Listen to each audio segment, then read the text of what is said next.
Bonsoir et nous commençons par un colloque national sur la bientraitance. C'était aujourd'hui au Génocentre à Évry. 700 personnes quand même étaient présentes afin de lancer des pistes de réflexion sur le bien-vivre des personnes âgées. La ministre des Personnes âgées et de l'Autonomie, Michèle Delaunay, a introduit le colloque en mettant en avant le regard que la société devrait porter sur les seniors. Audrey Coll. De la maltraitance à la bientraitance, la sémantique n'a pas seulement changé pour la ministre des Personnes âgées et de l'Autonomie, Michèle Delaunay. Cela exprime une volonté.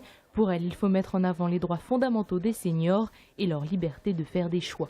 Nous installons cette culture de la bientraitance à l'égard des âgés, dont nous savons qu'elle est aussi un moyen de diminuer les médicaments, d'ajouter de la douceur, de l'espérance, de la qualité de vie autour des grands âgés. Ce colloque national a réuni 700 personnes et de nombreux professionnels du secteur. Le but était de diffuser et de partager l'expérience et les bonnes pratiques pour une société du bien vieillir. L'Essonne a été un des premiers départements à sensibiliser la population à la maltraitance. Il faut qu'on parle de la maltraitance des personnes âgées pour mieux promouvoir la bientraitance. Il ne faut pas avoir peur de l'évoquer. C'est un peu tabou parce qu'on rentre dans la sphère familiale, parce qu'on parle des relations qui existent dans les maisons de retraite ou dans les services d'aide à domicile. Donc ça dérange toujours un petit peu. Dans la continuité du colloque, Jérôme Gage sort son livre Demain, plaidoyer pour les vieux. Pour lui, la société a trop souvent voué un culte à la jeunesse et souhaite que le public prenne conscience de la place des personnes âgées. Et les personnes âgées dans Libération d'ailleurs aujourd'hui à propos d'une enquête de l'hôpital parisien Georges Pompidou. Le titre choque, les plus de 80 ans prennent en moyenne 10 médicaments par jour. C'est beaucoup trop, au-delà de 3 ou 4 molécules, raconte un professeur. On ne sait plus comment elles réagissent. Mais on est senior avant 80 ans. Au fait, qu'est-ce qu'une personne âgée? Une personne âgée, me voilà, je suis personne âgée. C'est quelqu'un qui est à la retraite, qui dépasse 65 ans. Une personne qui a passé la soixantaine déjà. Âgé, c'est, je sais pas, 75 maintenant. 70 ans à peu près environ. Une personne qui atteint les 80 ans aujourd'hui et puis qui vit à la retraite chez elle tranquillement. Et c'est quelqu'un qui est pas trop autonome à lui-même, tout ça.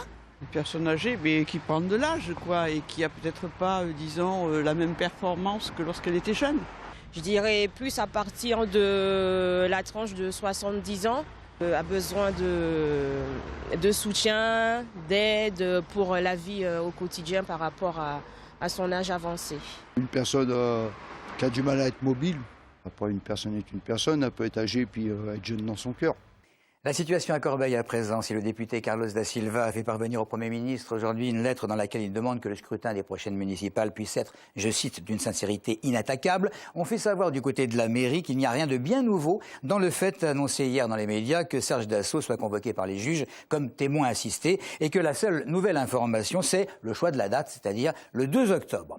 La CCI, la Chambre de commerce et d'industrie de l'Essonne, elle faisait sa rentrée hier soir. Selon Philippe Lavial, son président, l'un des principaux points noirs de cette rentrée demeure le chômage, en hausse de 0,7 points sur le département, 7,8 sur le premier trimestre 2013, mais demeure en dessous de la moyenne régionale, 9,1 au premier trimestre également 2013. Cependant, il s'agit de rester positif, comme à l'échelle nationale. On ressent en Essonne un début de reprise économique. Les commerçants essonniens se sont d'ailleurs dit plutôt satisfaits des dernières soldes. Ça dit hier soir, il était énormément question d'innovation.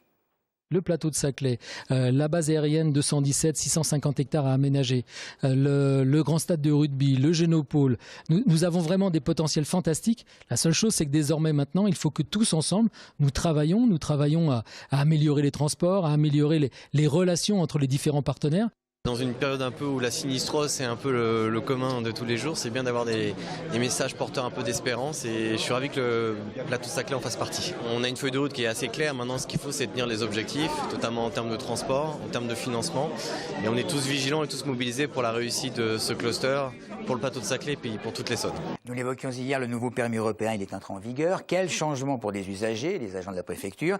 Maxime Lemaine s'est rendu à Évry pour en apprendre un peu plus évidemment. C'est ici, dans les coulisses de la préfecture, qu'Estelle et ses collègues fabriquaient jusqu'à la semaine dernière les permis de conduire des Essonniens.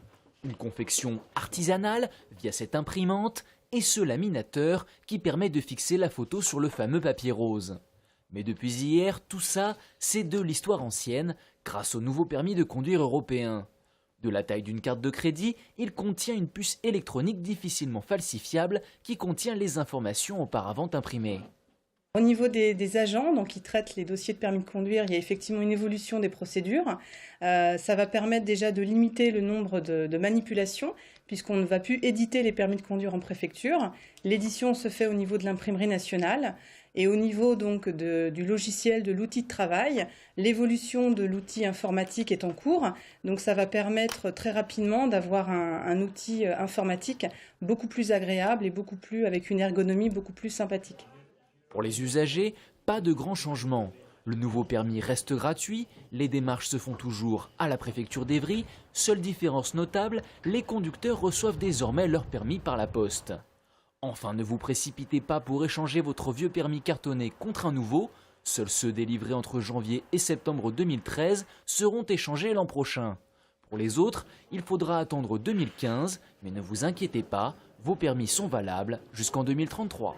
Et bien que le nouveau permis de conduire soit européen, il ne permet pas pour le moment à un autre pays de l'Union de vous sanctionner selon le barème français. Exemple, si vous commettez une infraction en Espagne, eh bien, vous serez sanctionné en fonction de la loi espagnole, mais ne perdrez pas de points en France.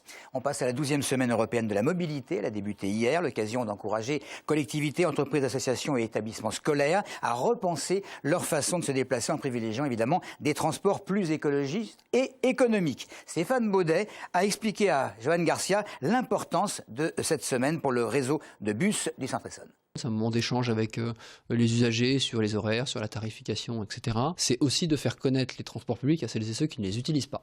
Donc le principe, c'est d'aller là où on peut rencontrer des usagers potentiels qui ne le sont pas. Ça permet aussi de remettre la question des transports, qui est quand même, notamment chez nous, la priorité des franciliens au cœur des débats, qu'il s'agisse du développement des transports et des investissements, qu'il s'agisse de la tarification, qu'il s'agisse des temps de parcours, etc. Enfin, ça permet aussi de remettre des débats qui viennent quand même dans une période où on parle de dette, où on parle d'impôts, où on parle de rehaussement de la TVA qui va forcément impacter le prix du billet. Donc voilà, c'est aussi la bonne semaine pour avoir des débats au-delà des moments festifs un peu plus sérieux.